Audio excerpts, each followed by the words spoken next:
fellow carbon-based bipeds. I'm Scott Rose, and you are watching Explosions and Stuff. Since October marks the 2-year anniversary of this YouTube channel, I decided that for this Top 10 on the 10th, I would cover the Top 10 sequels. But first, a word from our sponsors.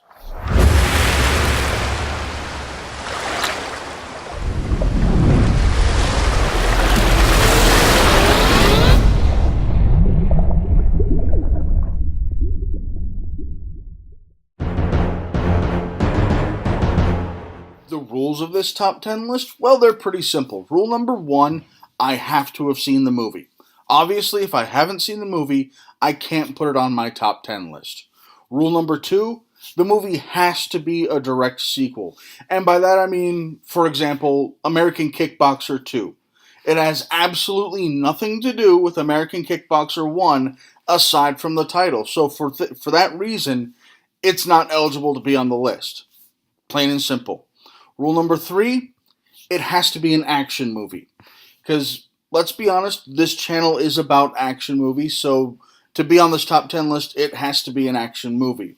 And rule number 4, this is about, what's the most entertaining movie to me, not necessarily the best made movie. Coming in at number 10, we have Beverly Hills Cop 2. Now, this movie is fantastic. It's glorious. It's amazing. It's so much fun to watch. It's so entertaining. Eddie Murphy does a fantastic job. He blows it out of the water with his role as Axel Foley. And the guy who plays Billy Rosewood, his real name honestly escapes me. I can't remember it right now. But he does a fantastic job of just playing this character.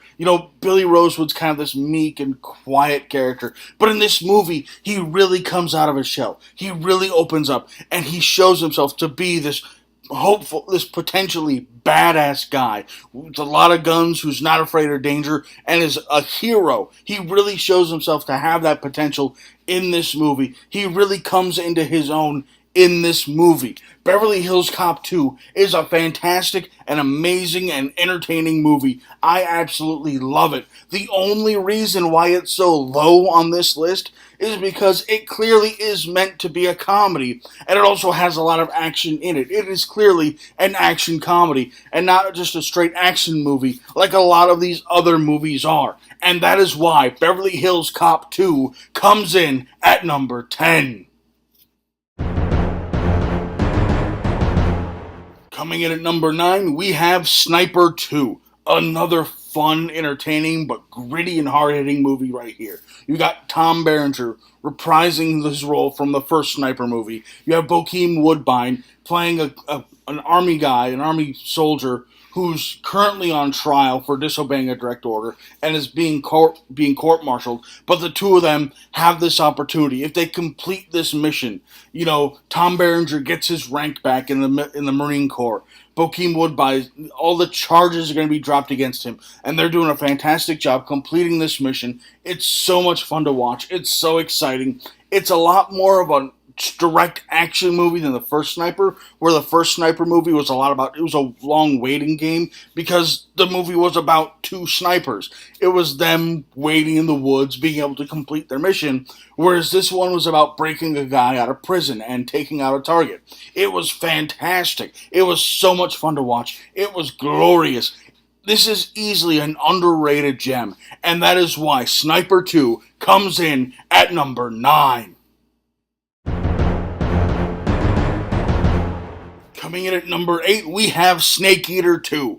Another fantastic movie. I honestly believe Snake Eater 2 is my favorite out of the entire Snake Eater trilogy. Or at least out of the ones I've seen so far. It is so much fun. It's so exciting. He gets so creative with the way that he takes out his enemies. Lorenzo Lamas is a fantastic and amazing actor. Not so much that he's really anything. I mean, let's be honest, Lorenzo Lamas is never going to win an Oscar. He's not that type of actor. But he's one of those actors where no matter how bad the rest of the movie is, he always entertains me. There's only 2 of those actors in the world. Him and Dean Cain are the only actors like that, for me, in the whole world, where no matter how bad the movie is, they entertain me, and I love their performances. No matter what, no matter how much of just garbage swill the rest of the movie is, I absolutely love Lorenzo Lamas in everything he does. He always manages to be entertaining. And in Snake Eater 2, not only was he amazingly entertaining, but it was a fun, entertaining, and just amazing movie that didn't take itself seriously, that knew when to be silly. I mean, come on. They had wheelchair jousting in this movie on the roof of a building. It was so much fun. It was so entertaining. I laughed my ass off. It was so much fun to watch. And that is why Snake Eater 2 comes in at number 8. Coming in at number 7, we have Kickboxer 3. This is a fun, entertaining movie. It's got great martial arts in it. It's entertaining. It's got fantastic fight scenes. It's got exotic locales. It takes place in Rio. This is a great movie. Now, I will admit, Kickboxer 2 is a better movie. It's better made. It's better acted. There's less flaws with it. It's a better made movie, but the problem is I find Kickboxer 3 more entertaining because Kickboxer 2 is too much like the first Kickboxer movie. It's not different enough. It's practically a cookie cutter movie. And it's too similar, so that's why Kickboxer 3 is better than Kickboxer 2. In my opinion, it's more entertaining because it's a more original and unique story. It's not the same crap over and over and over again. It doesn't look familiar. It doesn't look the same because it's not the same thing. It's not familiar. It's something new, and it's so much fun to watch. It's so entertaining, and that is why Kickboxer 3 comes in at number 7. Coming in at number 6, we have Turbulence 3 Heavy Metal. Now, let's be honest. This is the first movie in the Turbulence franchise that I have ever seen. It's so much fun. It's entertaining. Yes, it's cheesy, and it's very much a product of its time. But it's so much fun. I'm loving the cheese in this movie. Like, you're going to need a big cracker, just a massive cracker, just to hold all the cheese that this movie's going to give you. It's a lot of cheese, and it's so delicious. It's so much good cheese. It's fantastic. You got actors just gnawing on the scenery and just overacting like crazy, but it's so much fun. The guy who plays Slade Craven, his name honestly escapes me at the moment. He easily steals the show because he's playing two different people. One kind of meek, one who's, just psychotic and crazy, and he sings the music that he performs. The musician is clearly a Marilyn Manson knockoff.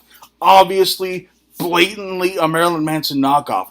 But the guy who plays this role, who really sang all that music, is a folk singer. He sings freaking folk music, and he pulled off this character absolutely beautifully. It was amazing and glorious and stupendous. It's not the best made Turbulence movie by any means. The best made one would be the one with Ray Liotta. That'd be the first one. But it's so much fun to watch if you can get past the fact that it is quite clearly a product of its time.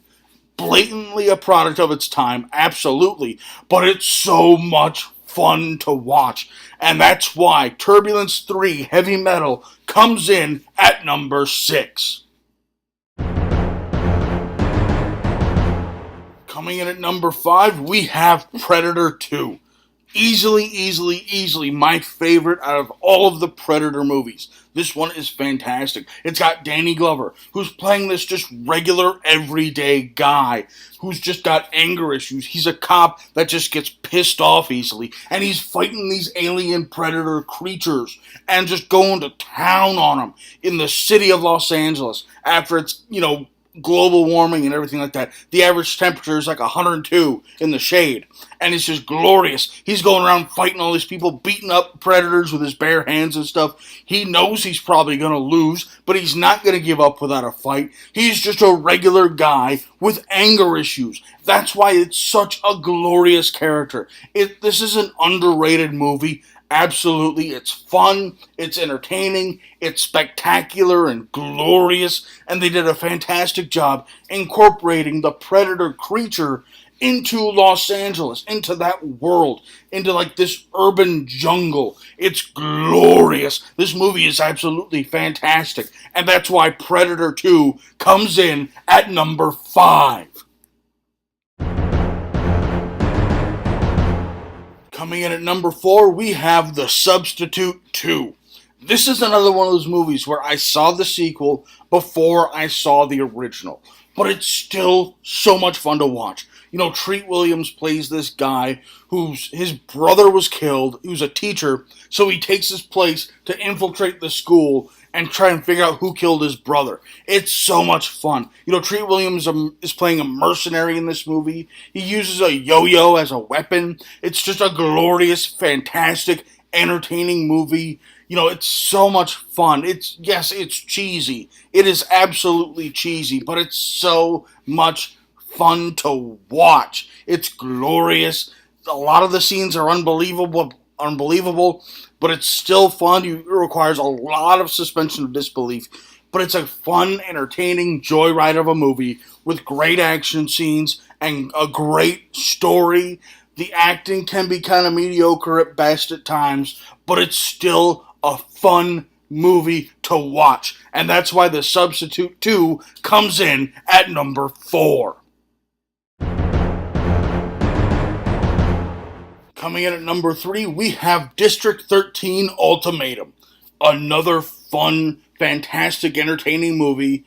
This is a sequel to District B13. It's a French movie, so yes, it's a foreign film, but for those of you who aren't good with subtitles like me, because I don't like to read movies, it comes in a dubbed form. You can buy it dubbed. It's still fun. It's still entertaining. I have no idea if the translation is accurate, because I don't speak French. I'll just direct and complete honesty there. I have no idea if it's an accurate translation, but it's such a fun, entertaining movie. The stunts and the fight scenes in it are absolutely gorgeous and beautiful and stupendous and glorious.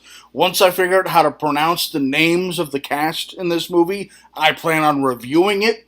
It's such a fun movie. It's entertaining. It's glorious. The stunts are out of this world. The story is spectacular. I can't think of anything about this movie that's bad. It is that good of a movie.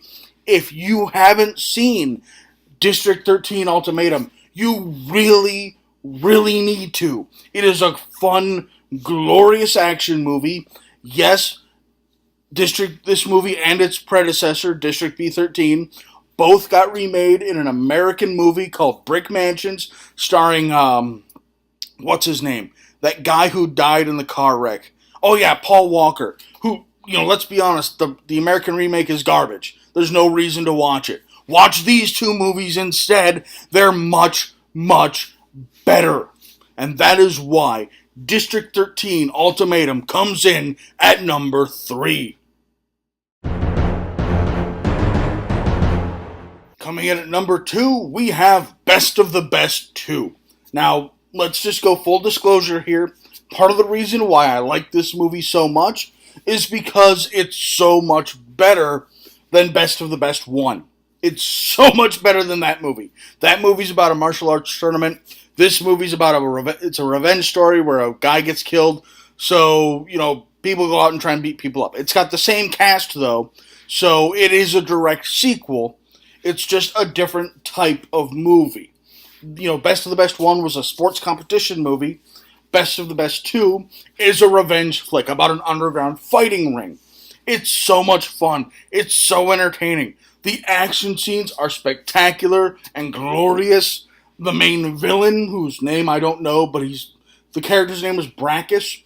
He's just this buff cock diesel bitch who's just like all muscle and just I think maybe 2% body fat, and he's just glorious. He does a fantastic job of playing the villain. It's just so much fun to watch. It's such a great movie. Best of the Best 2 is easily one of the best sequels I've ever seen, and that's why it comes in at number 2. And my number one sequel of all time is Undisputed 2. First of all, before anyone's like, but Undisputed 2 isn't a direct sequel like you said it's supposed to be. Yes, it is. The character that was played by Ving Rhames in the first Undisputed is the hero of Undisputed 2. Except this time, it's being played by Michael Jai White instead of Ving Rhames. It's the same character. It's just a continuation of that guy's story. It's after he got out of prison and moved on with his life. It's a continuation of that. And it's so much fun. This movie is better than the first Undisputed. The first Undisputed was a mediocre boxing flick. This movie is fantastic. It's glorious. And yes, a lot of that has to do with Scott Adkins as Boyka.